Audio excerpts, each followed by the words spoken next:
So, hello guys! What's up? It's me again, si Alicia nyo, at nagbabalik ulit para sa ating panibagong video. Alam nyo ba, mga minamahal, talaga nga namang kahit na sino ay magugulat, including me. Nagulat ako sa naging asta, panibagong ugali ngayon ni former President Rodrigo Roa Duterte. Kasi 'di ba dati, sobrang yabang, ang taas ng apog, mahambog sa madaling sabi kung i-describe natin yung kanyang pangalan, sobrang yabang, sobrang taas ng ego, basta mayabang pa sa mas pa. Pero ngayon, nagtaka ako kasi hindi na po ganyan yung asta niya ngayon, parang nagbago. Yung dating mayabang, yung dating mahambog, biglang nagpakumbaba. Oo, mga minamahal, bukod sa nagpakumbaba, parang feeling down to earth na silang mga tao. Ganun nila parang i-brand yung sarili nila ngayon. I don't know kung anong tactics na naman tong kanilang ginagawa, pero grabe, kahit ako na-shock, kahit ako ay nalula sa naging kinikilos ngayon ni former President Duterte. Kasi if you will remember, mga minamahal, napakatagal po, 1980s, something like that, na naghari na muno itong mga Duterte sa Davao. Hanggang ngayong kasalukuyan, sobrang tagal na panahon, from Digong, Pulong, Sara, Baste, baka mamaya papasukin pa nila si Kitty, we do not know. Talaga nga namang sa sobrang tagal na nilang nag-rule dyan sa Davao, kapag may tumatakbo, may kumakalaban sa kanila, tinatawanan lang nila. Parang ganun yung nangyayari. Bukod sa tinatawanan lang nila, wala. Alam na nilang panalo sila eh. Hindi na sila nag-e-effort mangampanya. Wala na silang effort na pumunta dyan sa mga tao na yan. Wala na ganun eh. Kasi kaya nila eh. Pero ngayon, sa nakikita ko, kahit ugod-ugod na, itong si former President Duterte, abay nag-aatubili na siya. At ito yung pinaka nakakalula sa kanyang ginawa. Nagmamakaawa. Tingnan nyo ah. Ano yung sabi ni former President Duterte? Ang sabi niya, in my years as mayor, vice mayor, congressman, and then president, I have never forgotten your interest. As a president, the grandest that I have given you could be the Davao. Yan, Davao City, Coastal Road Bypass Road. Don't abandon the Dutertes because the Dutertes had never forsaken you. So, nagmamakaawa si former President Duterte. Nandyan yung halong panunumbat, oh. Tingnan nyo ha. Ang tagal na naming nag-rule sa Davao, pero never namin kayong kinalimutan. 'Di ba? Sabi niya pa nga dito, we never forsaken you. Ang dami kong nagawa as a president, as a mayor, as a congressman, including na yung coastal, yung bypass, kung ano-ano pa. Ang dami niya nang ginawa, hindi daw sila kurakot. Meron pa yan, meron nga akong video, mga minamahal, na ipinlay sa nakaraang vlog ko. Ito, hindi ko to nakita na sinabi niya eh. Pero dahil nga sa balita, ito nga yung title ng balita, oh. Ang pamagat dito, ex-President Duterte asked Davao folk, don't abandon my family.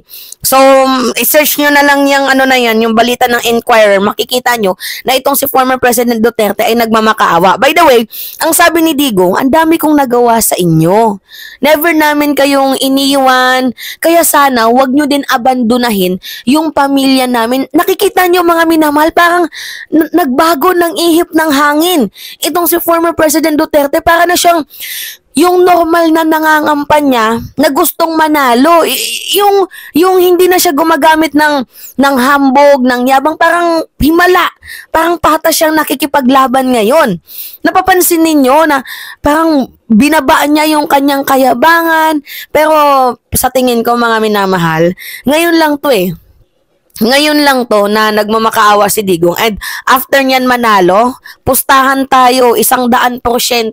Ang gagawin ni Digong dyan, mga minamahal, mababalik na naman yung kanyang ugaling mahambog. Nako, gets na natin yan si former President Duterte. Pero ito yung hindi mag-aabandon na sa'yo, yung ICC. Oo. Hindi ka abandonahin ng ICC. Maybe yung taga Davao, aabandonahin ka. Pero yung International Criminal Court, hindi ka abandonahin. Kaya mag-antay ka lang. And may chance, 'di ba? May chance talagang hindi ka abandonahin. Kaya yung position mo na 'yan, ibigay mo na sa Nograles. At beside, mga minamahal, imagine ha, Bakit nagiging threat sa kanila ang mga Nograles? 'Di ba dati tinatawanan lang nila 'yan? Pansinin niyo, tinatawanan lang nila noon yung mga Nograles. Pero look, tingnan niyo yung ginagawa nila ngayon. Parang lumuluhod sila sa mga Nograles. Partida, yung mga Nograles, mga minamahal, wala pang ginagawang other movement yan. Wala pang ginagawang nagbabahay-bahay yan, 'di ba? Wala pa talaga. As in, hindi pa kumikilos ngayon yung mga Nograles. Pero itong sila Digong, talaga nga namang mapapansin ninyo na samot-sari, iba-iba. Sila na mismo yung nagmumudmud ng ayuda.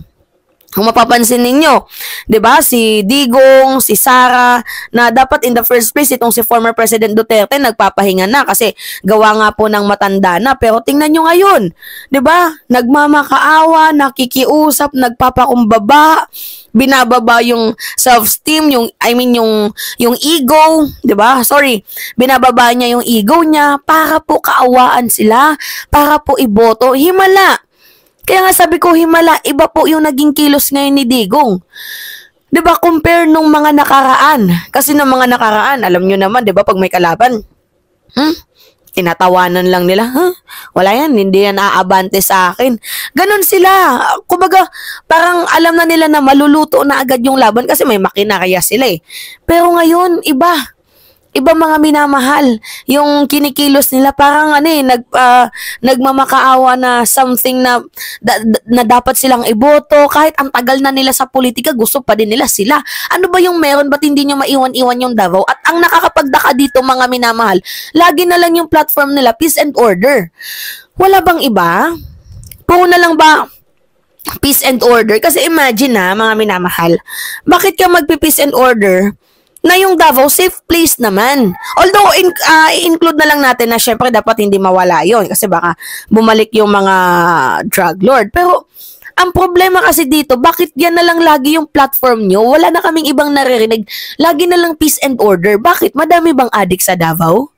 Hindi, nagtataka lang ako Pwede naman kayong gumawa ng ibang plataforma. Doon lang ako nagtataka na paulit-ulit na peace and order. Pwedeng iba naman, pero hindi nyo pa din tatanggalin yung peace and order. Pwede namang iba yung sabihin ninyo, pero wag nyo nang paulit-ulit yung peace and order kasi ginagawa naman ninyo. Doon lang ako nagtataka, safe place daw ang Davao pero laging may peace and order. Like, wala na bang ibang plataforma? Yun lang. 'Di ba? Alam mo, former President Duterte, kung ilalarawan ka, yun, mga nababasa kong article ano siya, kumbaga isang bituin na kupas na yung ningning sa politika. Kaya siguro, ang ginagawa nila ngayon mga minamahal, na nagmamanipulate na lang sila, nagmamakaawa na lang. Yun na lang yung yung to gain sympathy. Kasi imagine kung si Baste yung tumakbo, sinunod nila yung utos si Panelo eh. Malabo naman si Baste na manalo dito kay Nograles. Sobrang labo. Oo, kaya ang pinatakbo si Duterte. Ngayon, na tumakbo, itong si former President Duterte, gustong manalo ni Digong. Tapos ang gagawin niya, syempre nababalitaan natin na may sakit na. Diba, nababalitaan natin na kung ano na yung dinadamdam ni former President Duterte. Diba, mag-resign yan. Tapos, ang ending, si Baste pa din, yung mayor ng Davao. Alam nyo, hindi ako, nagtataka lang ako at naaawa ako dito sa kay Digong at sa kanyang mga anak. Bakit hinahayaan nyo pa na tumakbo yung matanda? Ang tanda na ng tao. Diba, bakit kailangan nyo pang patakbuhin? Hindi nyo ba kayang manalo nang walang branding ng ama ninyo? Hindi, I'm just asking lang Hindi nyo ba kayang manalo nang walang brand ng ama ninyo? Kasi halos lahat, tingnan nyo si Vic Rodriguez, yung mga alipores ni former President Duterte, mga minamahal, napapansin ninyo, kapit lang talaga sa pangalan ni Digong. Oo, sila Harry Roque, Vic Rodriguez, Ipe, Robin, Bongo Bato, lahat yan kapit sa pangalan ni Digong. So kung wala si Digong, kangkungan sila pupulutin. Based on my based on my tawag dito, nakikita ko. 'Di ba? Lahat sila kapit kay former President Duterte. Lahat sila kumakapit sa pangalan ni Digong, including si Baste. Lahat sila ginagamit nila yung ama nila. Sinusundan nila yung yapak ng kanilang ama na magmumura-mura, bayulente. Hindi na pwedeng ganun eh. Hindi naman kayo yung ama ninyo. Yung ama ninyo, may utak naman talaga yan sa politika. Kaya nga nanalong presidente yan eh. Kaya nga nagtagal dyan sa Davao eh. May laman yan sa politics. Pero yung gagayahin ng mga anak, yung yapak ni Digong, hindi nyo mapapantayan yung ginagawa ng ama ninyo. Magaling sa strategy kasi frustrated, ano yan eh. Chess master yung ama ninyo. Pero yung kayo, gagawa ng estratehiya, naku, pagtatawanan lang kayo. Diba? Si Digong kasi ano yun eh, tawag dito, sala sa init, sala sa lamig yung mga statement niya na yan. Kaya tingnan nyo, hindi na pinapaniwalaan ng mga, ng mga news reporter, nang gagago lang sa kanyang mga ano. Pero mapapansin niyo na natatakot na yan si Digong. Yan yung totoo dyan. Alright. So, ngayon, dami mga nag-comment dito. Oh, palitan na yan, sabi ni Oscar Bumanglag. Palitan na yan, sobra na, tama na. Sabi ni Mirna Namit, ang lahat ay may katapusan. Sabi ni Kabali Kathnit has 4707, it's time to abandon Duterte. Welcome, ICC. O, sabi ni PHG Viring, madami na kasing namulat ng dating Bonak na DDS supporters. Sa totoo lang, ang dami nang namulat ngayon. Kaya nga, malakas talaga yung mga Nograles dyan sa Davao. Pero silent lang yung atake. While itong sila Digong, ang ingay. Sobrang ingay ni Digong, gumagawa sila ng another tactics. May paayuda-ayuda effect na, sila na yung nangangampanya, sila na naglilibot. Nako po.